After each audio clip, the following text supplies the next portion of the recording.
So, for our next presenter, Sebastian, he will be saying the art of saying yes. So please give a round of applause to Sebastian.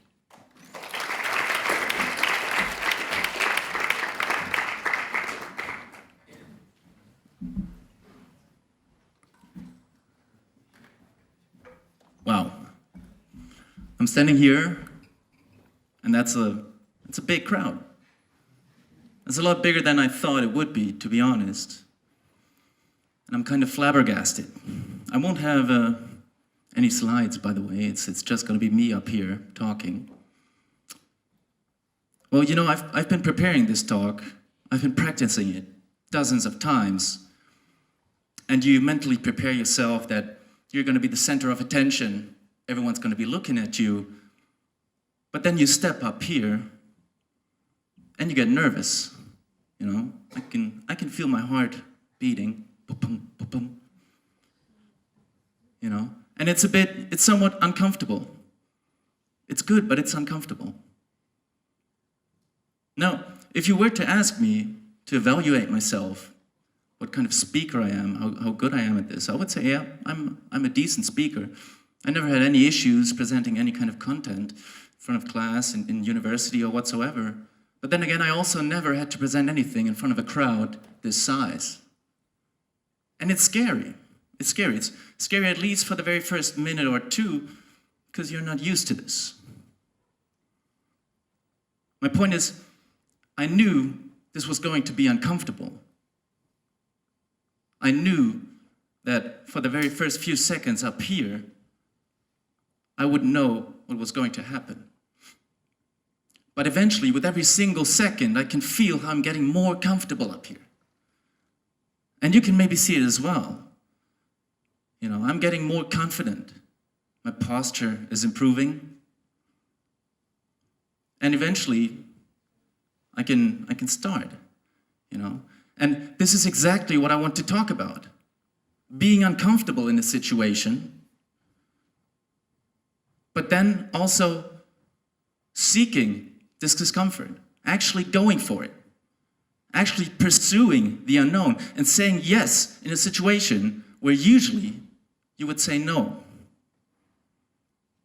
Now, the reason that I am so very passionate about this topic is lying in my very recent past.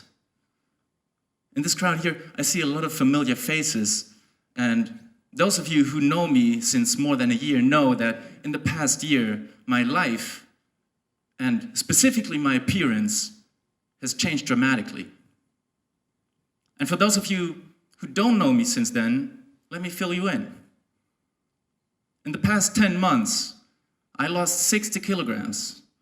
That's around about 130 pounds of body weight. Imagine that.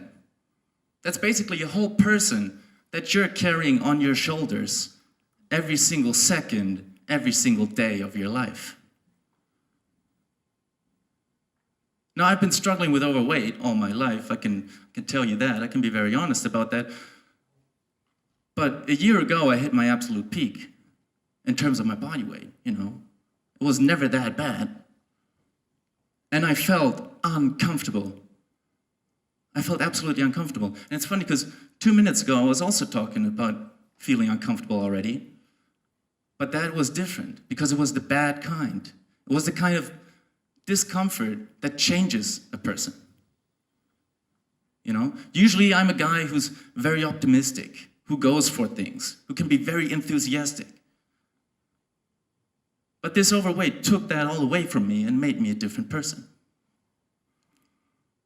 So at some point, I said, I don't want this anymore. I desperately want change. And of course, I'm talking about physical health here. That is very important. But even more so, I wanted to become myself again. I wanted to become the optimistic, enthusiastic, open self again that wants to conquer the world, which I felt I couldn't do before. So I sat down and I told myself, okay, let's tackle this once and for all. Let's think about what I can do to actually sustain this. You know, and I sat down and I thought long and hard about this. I couldn't come up with anything. I had no idea because, in my opinion, I had tried everything before and I never succeeded. Now, luckily, I possess one more characteristic, and that is that I'm a man of action. I like to do things. I just like to get going. And that was good because I told myself, okay, let's try again. Let's start this again. But be aware. Be aware and pay attention to what is happening to you. Pay attention to how you change. And maybe you will actually find this one thing that will, in the long run, help you overcome this. And so I started out and I just cut down my calorie intake to an absolute minimum. I didn't think about what to eat, when to eat it. I didn't think about exercise. And you hear this probably now and you say, well, how in God's name has this guy done it? Because he's standing in front of me and yeah, he's in okay shape, but judging by his plan, well, how could he be successful? Well, the one thing that actually did make me successful was that at some point I stayed aware and I realized in order to achieve this goal that I set myself, to lose all this weight, I would need to embrace discomfort. What this meant for me was, well, changing my eating habits, being more active, and yeah, as a big guy, that's uncomfortable, I can tell you. Doesn't feel good. Sometimes you look silly, you know, and you think about how people judge you. But I eventually understood, yeah, this is the way to go, because otherwise I'm going to feel uncomfortable, the bad kind, the whole time. Looking back on this, I think it's ridiculous how simple this is, right? Because if we generalize it a little bit more, it basically says, in order to improve my life, I will at some point need to endure some discomfort. And every single one of you who has ever tried to achieve something knows, yeah, it gets rough at some point if you do something. So that's very simple. And I always knew this, but I could never somehow put this in order in terms of my weight situation.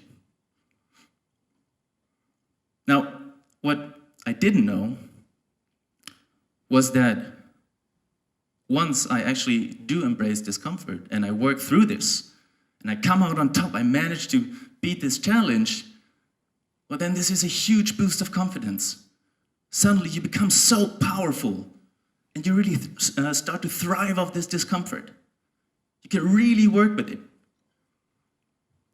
Now, one certain story that comes to mind was happening when I was in Budapest during my semester abroad. It was my two best friends who came over, Yannick and Max, and one is sitting up there by now. These guys came in late. And they came over and they said, let's go to these thermal baths, you know, that they have in Budapest, that Budapest is so well known for. And you can imagine, as an overweight guy, that's already a situation that you're not looking forward to, because you're displaying your body publicly and people are judging you, and that is something that, no, that's uncomfortable. But at the same time, I wanted to be a good host. It was something that I also wanted to do. I had on my list for things to do in Budapest, and I had the support of two of my best friends there. So I said, okay, let's do it. I was kind of forced to do it, but at the same time, I wanted to do it. Now, as if this wasn't going to be uncomfortable enough already, I didn't bring any swim shorts. And what do you know, the only available swim shorts in Budapest were the tightest, tiniest black swim shorts that you can imagine. And I put these things on and I already felt so uncomfortable, and that was only in the changing cabin. And then we stepped out into this bath, and for the first 30 minutes, I just wanted to run for the hills. I just wanted to take off. I felt so uncomfortable. Luckily, I had my friends with me who supported me, who just treated me like a normal guy. They didn't even do much, but just treating me like a normal guy helped me through these 30 minutes. And then after these 30 minutes, I suddenly started to not care anymore. Because, I mean, what can you do? You just got to live with the situation, right? And a few minutes later, I even started to realize, well, this is absolutely brilliant. Because I can really enjoy this moment. For a long, long time, I can really enjoy this moment. And better yet, I can do it with my best friends. I can genuinely enjoy it. And it felt great. And we had a great time there. And then a few days later, I reflected upon that and I said to myself, Why do I have to limit myself to this one experience? I can do this again and again and again and again because I actually finally jumped this fence where I do not care anymore. So I finally found out at some point that I can use this, that I can leverage this. And in my opinion, discomfort is a huge learning tool that is at our disposal at all times. We can use it and it can help us. Because if we think about it, our whole life is built around experience, right? Whatever we do, it may be our job, it may be the relationships we build, it may be just driving a car or cooking a meal. It's all based on experience because we learned this, and we learned this through an experience we made. We can leverage this, And the thing is also that we make an experience and we can instantly see if we like something or not, if it's good or bad, if it's right or wrong, if we want to repeat this in the future or not. And this is very powerful, in my opinion, because we can make these experiences and we can learn so much from them. So in my opinion, we just need to say yes to these experiences. We need to say yes to seek this discomfort, and we will learn so much about ourselves that we're scared of. And that is also the big problem we have, is the fact that we're not looking to make these experiences, because we're scared, and that is okay. We're scared of discomfort, we're scared of failure, we're scared to be embarrassed. But we have to realize that failure and all these things then also restrain us from gaining a whole new perspective, from finding out about new talents about ourselves, from improving our character. In my opinion, and I don't like that. I don't like that we restrain ourselves in this way. And I urge you to be aware of this. And I urge you to think differently and to tackle this. Because in my opinion, and that is only me, but isn't it way better to make an experience and possibly you failed, possibly you're a little bit embarrassed about yourself, but at least you've tried it, at least you've done it, instead of possibly having to live with the regret of what would have happened if I would have done that? No, in my opinion, we need to go out there and say yes. We have to say yes to all the opportunities around us because there is so many. And we have to say yes to the opportunities that we feel are interesting, we feel are worthy, not those that society tells us are interesting or that other people tell us to take on.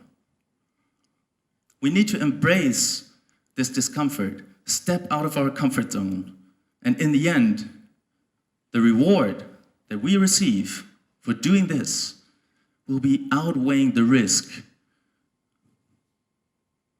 Once we understand this, we are so much more powerful. And sure, there may be the case that you make an experience that sucks. You do it and you say, I hated this. Never do it again. But don't you see how invaluable even this is? 10 minutes ago, I told you that I felt uncomfortable up here, that I'd never done this. Well, 10 minutes later, I can tell you that I do feel comfortable up here, and that this was something that I tackled. I was seeking discomfort. I was doing exactly what I just presented, and I feel great. So to finish this up, I urge you to ask yourself, when was the last time that I was purposely looking for discomfort, stepping out of my comfort zone, and following something that I was passionate about? Thank you.